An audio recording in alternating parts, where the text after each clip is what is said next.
Bienvenidos y bienvenidas a una sesión más del programa Libros, Lecturas y Experiencias del Departamento de Lingüística y Literatura y del Departamento de Filosofía de la Facultad de Artes y Humanidades de la Universidad de Caldas, coordinado por los profesores Octavio Escobar Giraldo, Carlos Andrés Colorado y Orlando Londoño.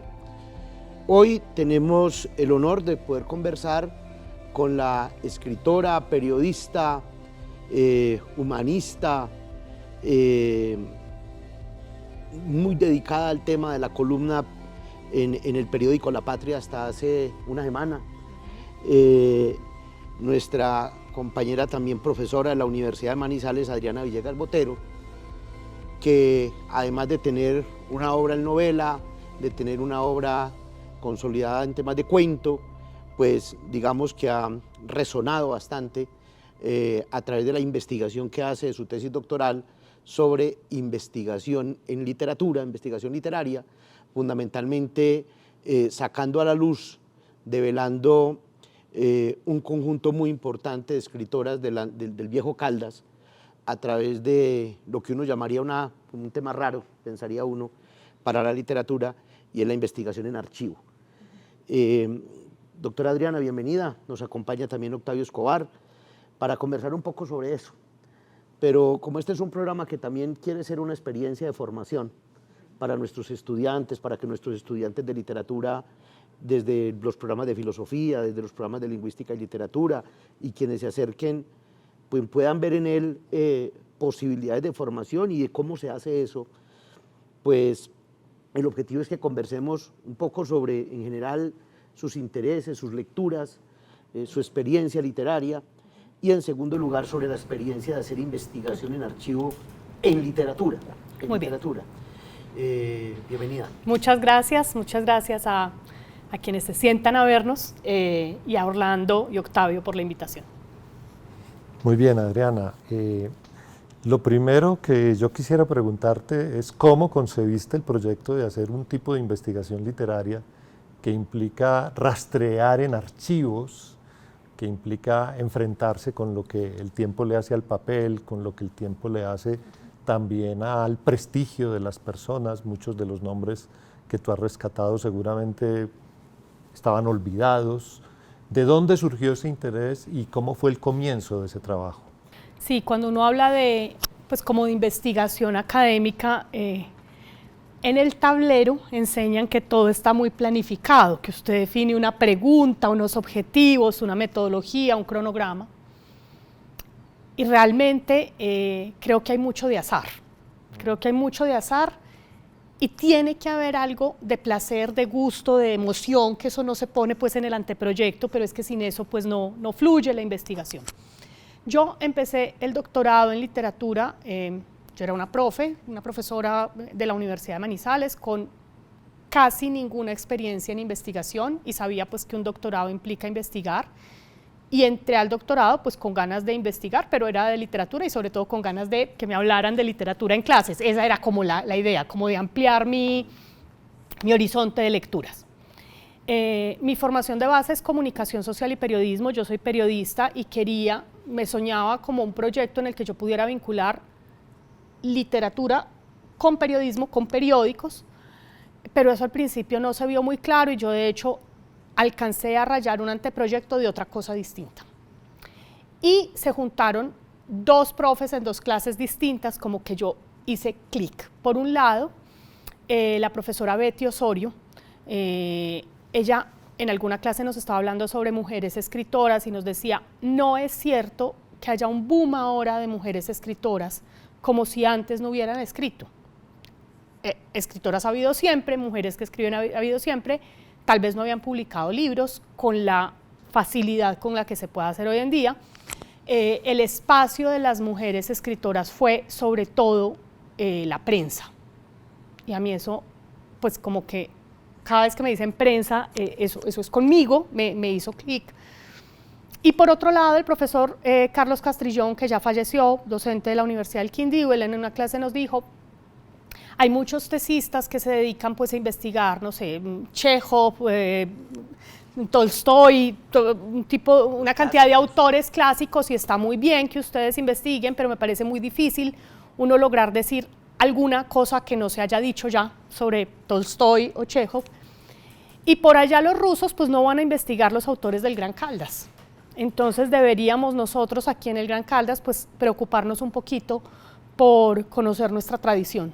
Y yo sentí que podía como vincular esos dos llamados y me animé a elaborar una propuesta de revisión en archivos de prensa de acá para investigar quiénes habían sido esas mujeres escritoras, con un riesgo muy alto, y era que yo gastara muchas horas, mucho tiempo revisando prensa y no encontrara nada, pues porque finalmente los libros de historia de la literatura regional tienen muy poquitos, casi ningún nombre de escritoras, mujeres, y menos referenciados desde la prensa, entonces pues podía no encontrar nada, pero me parecía un reto chévere, pues interesante, ahí viene la pasión, el gusto, y pues lo que encontré fue que hay mucho. De hecho hoy en día sé que prácticamente cada periódico que uno hurga, de los periódicos que se publicaban hace un siglo en esta región, que además eran muchos, o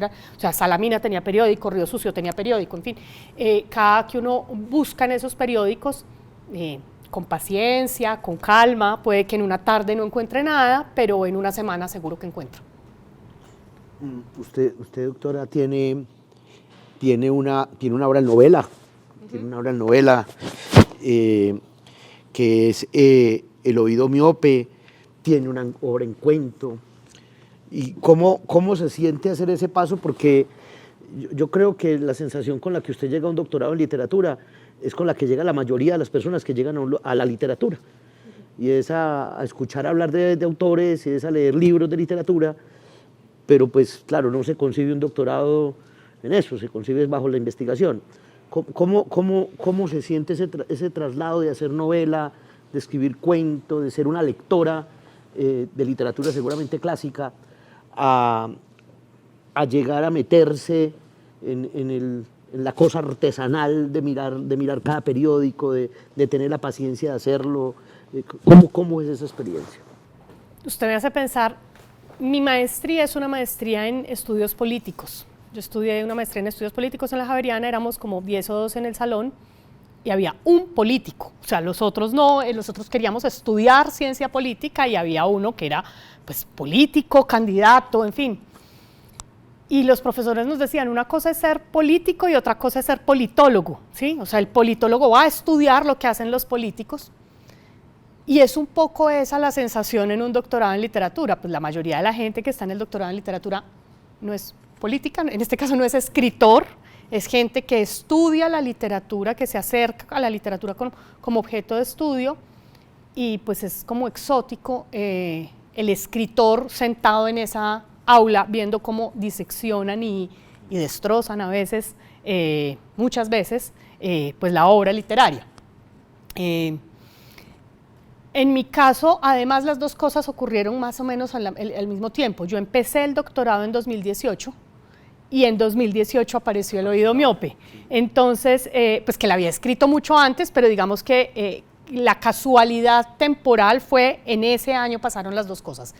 Luego a mí los profesores desde el comienzo me identificaron como la alumna que escribía, pues no solo como la alumna que estudiaba literatura, sino que también pues publicaba, además publicaba en Alfaguara, que pues fue mi primer libro, salió en Alfaguara, que es un sello pues digamos conocido. Sin embargo, yo pues paso el día, digamos mi día a día es un día de profesora, que leo textos académicos, que estoy un poco, no estaba familiarizada como con la metodología de la investigación, pero pues sí como con el quehacer académico, y pues yo entendí desde el principio que en el doctorado yo lo hice en literatura, pude haberlo hecho en otra cosa, lo hice en literatura porque quería ampliar mi horizonte de lecturas, de autores, pero también como tener más batería para entender y abordar los textos. Y creo que para eso me sirvió. Un doctorado en literatura, por lo menos el que yo hice, no es un espacio de escritura creativa, no es un espacio de creación literaria. De hecho, puede ser al contrario, como un espacio que inhiba, porque cuando usted está viendo cómo de cada cuento pues se pueden decir tantas cosas, eso puede tener un efecto al contrario de pues yo mejor por ahí no me atrevo, no me meto, y en ese sentido, si quiere, tengo como el mundo escindido entre lo que investigo, lo que escribo. Ahora, como escritora, sí me motiva pensar que aquí hubo otras antes que también lo hicieron. Eso a veces de creerse como tan adánico, tan como que uno es el primero o de los primeros, no hay tal. O sea, hay muchas antes que le han escrito a cosas que a mí me motivan, por ejemplo el nevado, por ejemplo el paisaje. Entonces, como tener esos referentes en el paisaje que me es familiar, pues a mí me parece estimulante. Adriana, en lo que nos has dicho hasta ahora hay dos cosas que a mí me llaman la atención. Una, que por supuesto, como no existían los medios electrónicos, había muchísimos más periódicos, ¿sí? Incluso en poblaciones pequeñas de Caldas, de Quindío y de Risaralda. Y yo quisiera saber si se refleja en ese, digamos, boom del periodismo, una idea que muchos tenemos, y es que de pronto esta zona era muchísimo más culta, había muchísimo más debate, había unas relaciones con la cultura muchísimo más vivas de lo que puede ocurrir hoy. Y la segunda pregunta que te quiero hacer es, ¿cómo participaban esas mujeres en el periodismo de la época? Como esto queda grabado para la posteridad, entonces estamos en 2024 y en 2024 se cumplen 150 años del primer periódico de esta región, que fue El Ruiz. El Ruiz fue un periódico que empezó a circular en septiembre de 1874, fue el primero en toda la región, y en ese primer número de El Ruiz escribe Agripina Montes del Valle. Esos periódicos, digamos desde 1874 hasta 1914, pasan 40 años y son 40 años de periodiquitos, si se quiere, de hojas sueltas, que era un periódico, una hoja que por un lado tenía unos textos, por el otro lado otros, y se acabó el periódico, y que salía a veces. O sea, eso no tenía una circulación fija, por supuesto no eran diarios, pero ni siquiera era como todos los viernes, no, eso salía cada vez que podía. Discúlpame, ¿y el Ruiz era de Salamina? No, el Ruiz era de Manizales. El Ruiz era de Manizales. Alejandro Restrepo, el telegrafista, que llegó con una imprenta. ¿Por qué nació ese periódico? Porque hubo imprenta. ¿Quiénes tenían periódicos? Los que tenían imprenta. ¿Cuándo se acabó el Ruiz? Cuando le decomisaron la imprenta. Eso, pues más o menos esa era como la historia de los periódicos. Y en una misma imprenta se imprimían varios periódicos, entonces a veces uno ve, por ejemplo, el papá de Roberto Villegas fue un señor que tuvo una cantidad de periódicos, pues porque tenía imprenta. Entonces cuando usted tiene imprenta, hágale, ¿cierto? Y se acababa uno y abría otro y eran con un diseño casi igualito, en fin. En esos periódicos participaban, pues había periódicos pero no había periodistas. No existía el concepto que tenemos hoy de periodista. Entonces, ¿quiénes llenaban los periódicos? Los que escribían. ¿Y quiénes escribían? Los sonetistas. Entonces, hay una columna muy bonita de Tomás Calderón Ramírez, que fue un escritor, periodista, poeta, o sea, como todas las posibilidades de Salamina, pero se vino a vivir acá a Manizales. Para mí es como el primer gran periodista que tuvo esta ciudad. Y en una columna él dice que cuando empezó La Patria, él sale en la primera edición de La Patria con un soneto. Él dice que cuando empezó La Patria, diario, pues el problema de hacer un diario es que usted termina la jornada rendido y al otro día vuelva y empiece de cero. Claro. Entonces, que cuando empezó La Patria, ellos empezaron a publicar sonetos malos, llenos de barandas, llenos de flores, llenos de guirnaldas, ¿sí? Y que ellos publicaban eso, y la forma en la que la gente, digamos, el autor les agradecía era mandarle otra tonelada de sonetos para seguir publicando. Entonces, claro, el periódico se llenaba al principio pues con los escritores de esta región, los buenos, los regulares y los pésimos. Eso era la forma de llenar un periódico. ¿Cuántas mujeres? En proporción con los hombres, mínimo. Pues había, o sea, todos los días había muchísimos hombres y de vez en cuando una que otra mujer se colaba. Pero las mujeres escritoras de esta región empezaron en la prensa. Agripina Montes del Valle, empezó en la prensa. Ella viene a publicar un periódico cuando llevaba 20 años publicando poemas. ¿Y dónde los publicaba? En El Oasis, La Miscelánea, en fin. Viene Blanca Izaza. Blanca Izaza publica su primer libro en 1917, pero ella ya había publicado poesía en prensa de la región. Uva Jaramillo Gaitán nunca publicó un libro. Toda su obra está desperdigada en periódicos.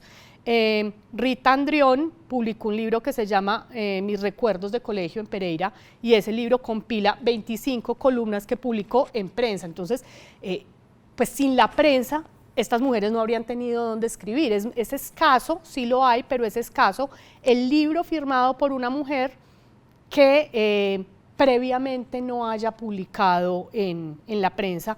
Y pues se habla de la prensa porque es que la radio empezó en 1929, entonces en Colombia, y a esta región llega en los años 30, luego estos años 20 y de ahí para atrás pues el único espacio es la prensa, y la prensa es un negocio además porque esos son periódicos llenos de publicidad, era el único espacio que tenían los anunciantes, entonces era muy buen negocio. Esa experiencia que acabas de narrar, de ir y encontrar fundamentalmente sonetistas, encontrar diversas formas, digamos, de expresión literaria para poder hacer un periódico, que esa es la verdad,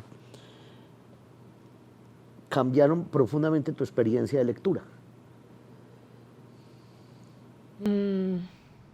Digamos como que me abrieron los ojos ante una evidencia, y es que existen mujeres escritoras sin libro. Es decir, cuando uno se considera hoy como escritor, pues cuando tiene un libro. Yo hice un taller de escritura. Este libro, El oído miope, es producto de un taller de escritura, el taller de novela corta en el Fondo de Cultura Económica. Y el profesor Miguel Ángel Manrique nos decía: si usted va a la universidad y lo gradúan de médico, lo gradúan de psicólogo, lo gradúan de arquitecto, pero que a uno nadie lo gradúa de escritor. Entonces, como a uno nadie lo gradúa de escritor, pues hay gente que se pone el disfraz de escritor. La boina, la bufanda, para lucir como el atuendo de escritor, para que me crean que soy escritor. Entonces fuma con pipa, y no, ¿cierto? Porque eso le da cierto caché de pertenecer a un circo. Monta la escena. Pero realmente esa parafernalia, o sea, usted cuando nace al mundo como escritor, cuando tiene un libro, antes del libro, pues usted es como que un pichón de escritor, alguien que sueña con ser escritor, y resulta que usted puede tener una cantidad de obra dispersa, pública. El año pasado vino Fátima Vélez y habló con Octavio Escobar. Fátima Vélez es una poeta muy reconocida de esta región, y ella decía que ella tenía mucha necesidad de publicar un libro que dijera Fátima Vélez, y si se quiere eso es el fetiche del libro, pero que es que ella tenía poemas publicados en antologías de poesía y en libros como firmados por muchos, pero no existía un libro que tuviera un título que dijera Fátima Vélez. Entonces, hoy en día, a quienes conocemos como escritores o escritoras, muchas veces seguimos haciendo la lista exactamente igual, a quienes tienen un libro.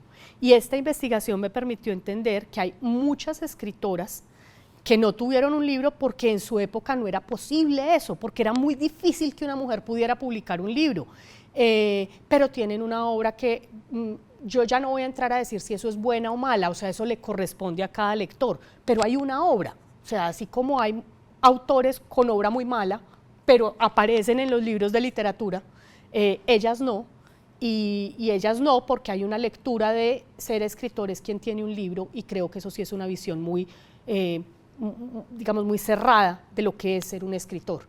Y eso me permite conectar con, por ejemplo, mis columnas. Yo escribo en la prensa, escribo columnas, y yo desde que decidí asumirme escritora, trato de poner en cada columna la seriedad de un texto que hace parte de una obra, de una escritora. Entonces, una columna no es algo que yo pueda desarrollar en 20 minutos y despachar en 3 párrafos, pues porque si eso hace parte de la obra de la escritora, y eso no significa que todas me parezcan buenísimas, pues por supuesto que no, hay semanas en las que, o sea, escribir una columna es exigente desde el punto de vista emocional, porque es que no importa si yo estoy enferma o deprimida o aburrida o con problemas o peleé con el marido, la columna sale.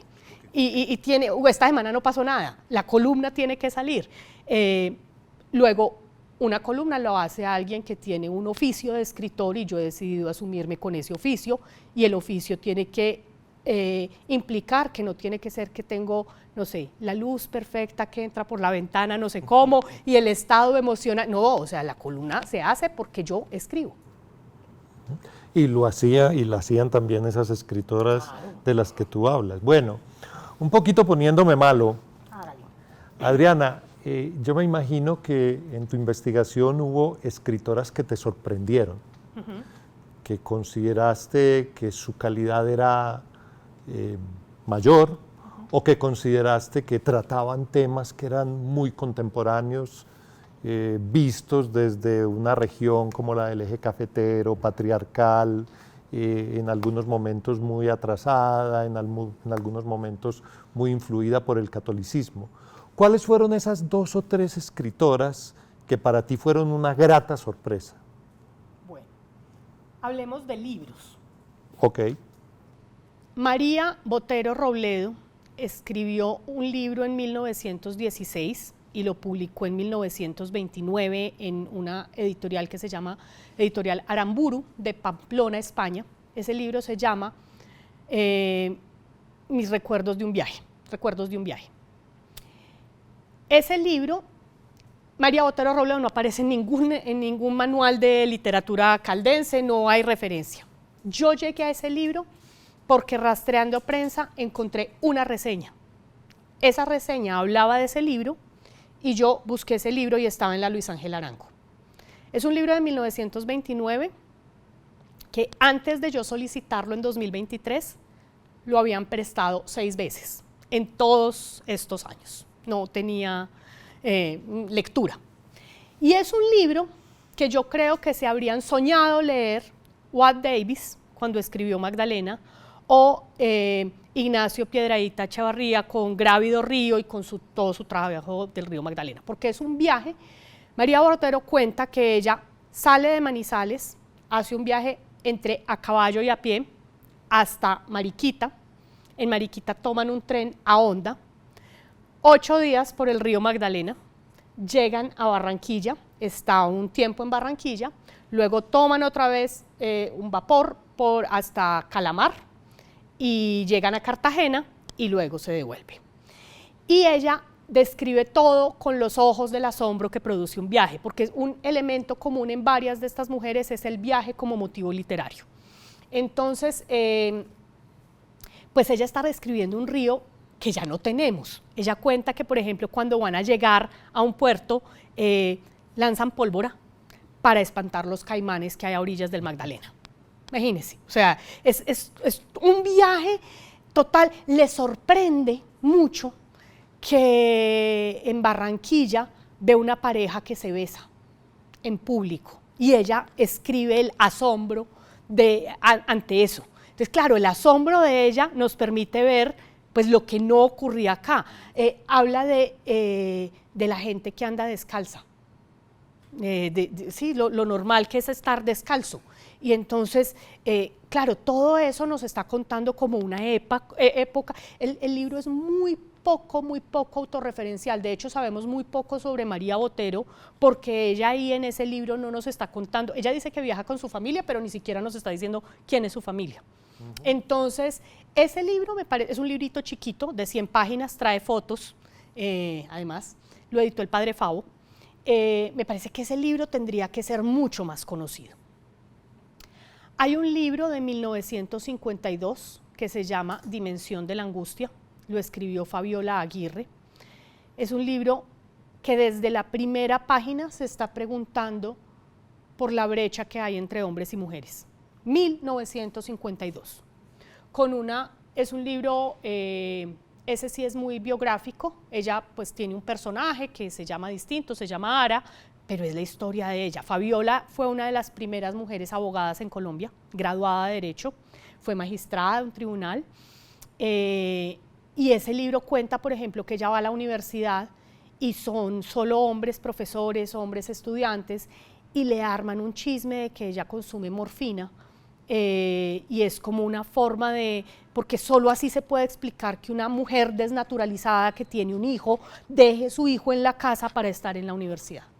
y después cuando a ella se le ocurre ir a pedir puesto como profesora, pues le dicen que ni riesgos, que cómo cree que la van a tratar los hombres estudiantes, con qué seriedad pueden tomarse una clase impartida por una mujer. Y tiene un aditamento, no me importa el spoiler, esto es algo literario.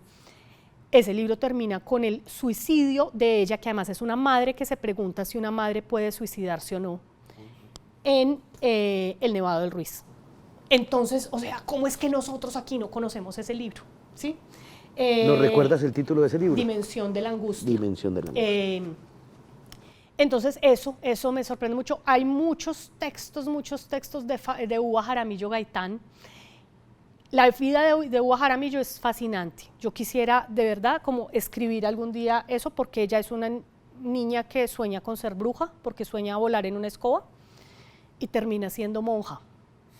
Y además se le pierde el rastro a Uva, porque desde que se va de monja, pues ya como que no sabemos dónde murió, cuándo murió, nada.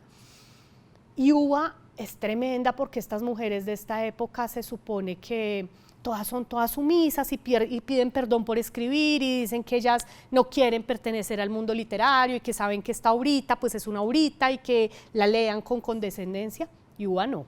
Uva en las entrevistas y en todo eso, ella dice que sus cuentos le quedan preciosos, que sus novelas son maravillosas. O sea, ella tiene un ego, una digamos, convicción de que es una escritora de valor, y a mí esa actitud de ella.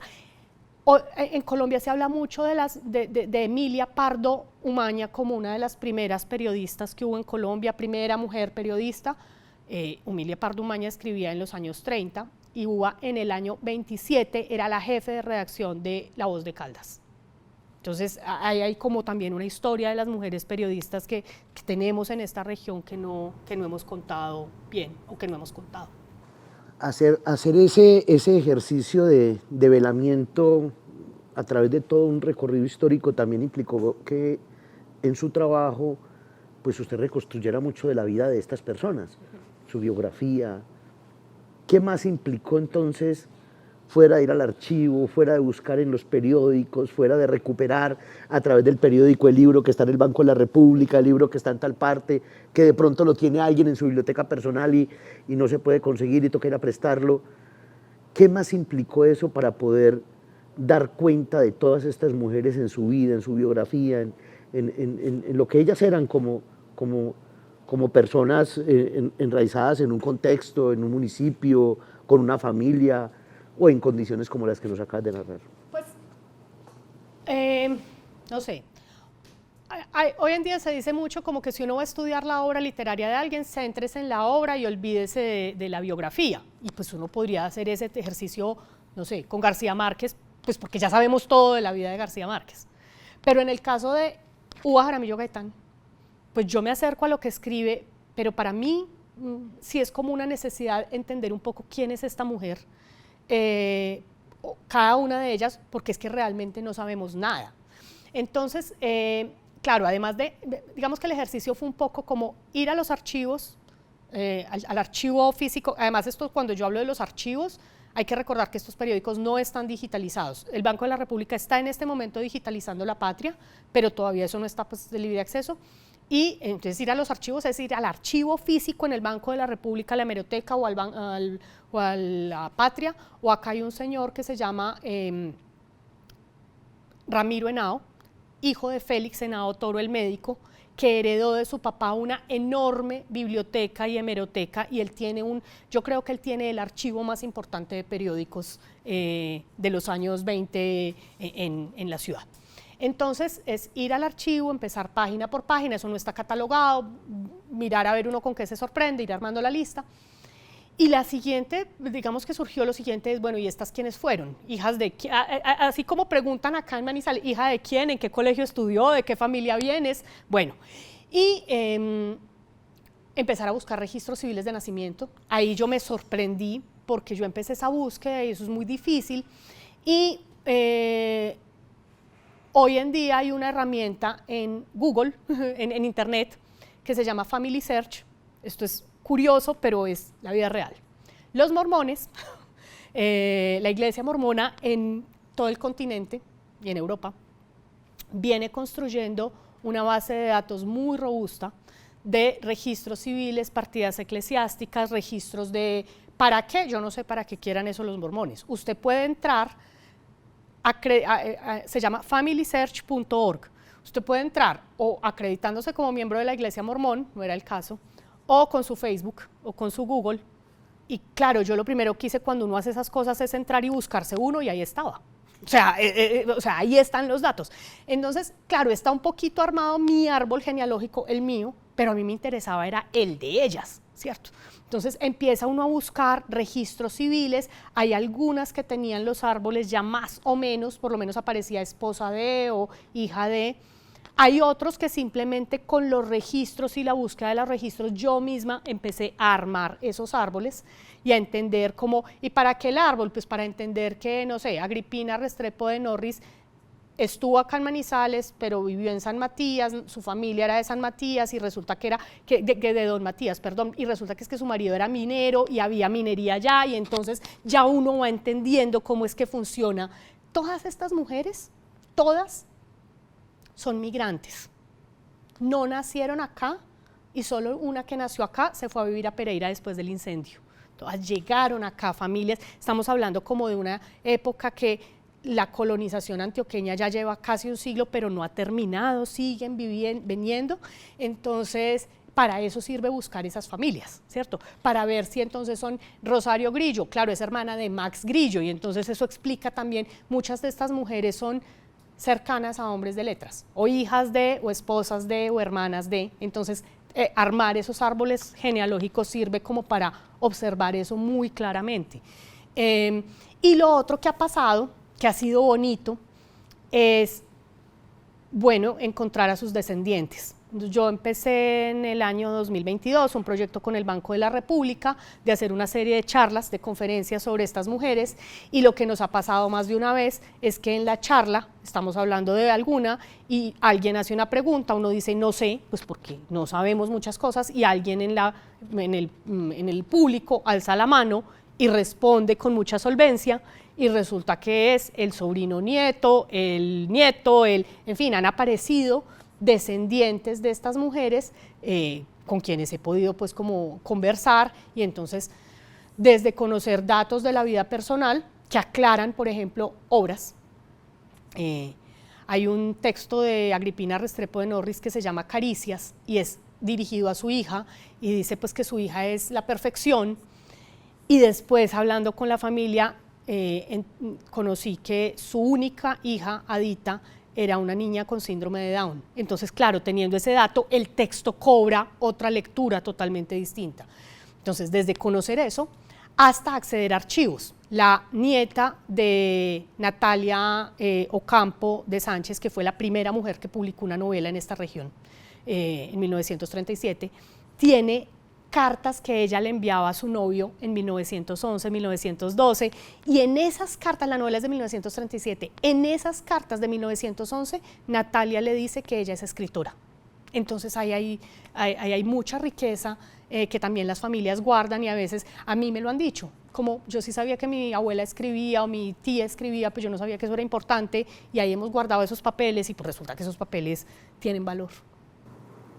Porque lo que va quedando como abierto del todo es un mundo de investigación, claro, alrededor de esto. No, pues es que este proyecto ya va en que tenemos un proyecto con los profesores Jorge Mario Ochoa, de acá de la Universidad de Caldas, y el profesor Rigoberto Gil, de la Universidad Tecnológica de Pereira, y estamos financiados por MinCiencias para armar una biblioteca breve de escritoras del Gran Caldas, y pues estamos buscando, tenemos jóvenes investigadores, pasantes que quieran hacer su tesis, porque pues la verdad es que aquí hay mucho, lo que nos falta es tiempo y manos para poder como abarcar todo lo que queremos hacer. Octavio, vamos a cerrar. No, Adriana, la verdad es que lo que yo quisiera es agradecer el trabajo que estás haciendo. Creo que era una deuda, y creo que era una deuda no solo con las mujeres, sino con la historia de la región, ¿sí? Esa investigación que tú has hecho ha ido revelando una serie de cosas de cómo funciona la cultura, de cómo funcionó la cultura en el antiguo Caldas, y creo y espero con mucha expectativa esa colección de la Biblioteca de Autoras Caldenses, pues para poder leer, por ejemplo, a las 3 autoras que has destacado tú en esta conversación. Y seguramente vendrá una publicación de tu tesis, porque creo que ese es un texto, se va a volver un texto obligado de literatura, en la historia de la literatura de Caldas. Pero yo creo que este programa también es un homenaje a lo que usted significa, Adriana, en ese contexto. Creo que usted ha hecho un aporte muy importante al lado de profesores como Roberto Vélez, del que hablábamos hace 8 días, haciendo un programa pues, a Leo Libros, y de quienes se preocuparon por leer lo nuestro, ¿no? Que Roberto Vélez tenía esa característica de leer a los autores de Caldas, pero incluso Roberto, que hizo textos sobre la literatura caldense, pues no encontramos en la obra de Roberto precisamente esa presencia de la mujer escritora como si lo has hecho tú, como lo hizo Jorge Mario cuando hace su tesis sobre Blanca Izaza.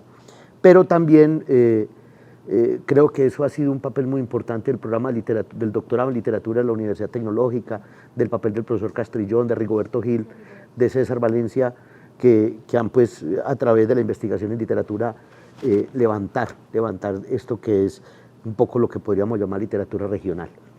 A usted muchas gracias por acompañarnos, por estar con nosotros, por compartir estas cosas que nos dejan como abiertos un mundo de cosas que queremos conocer, y a todas las personas que nos visitan en las páginas de la Facultad de Artes y Humanidades a través de los diferentes canales. Muchas gracias por su compañía en Libros, Lecturas y Experiencias del Departamento de Lingüística y de Filosofía de la Facultad de Artes y Humanidades de la Universidad de Caldas. A Carolina Guacaneme y a Juan Lince, muchas gracias por la producción. Muchas gracias.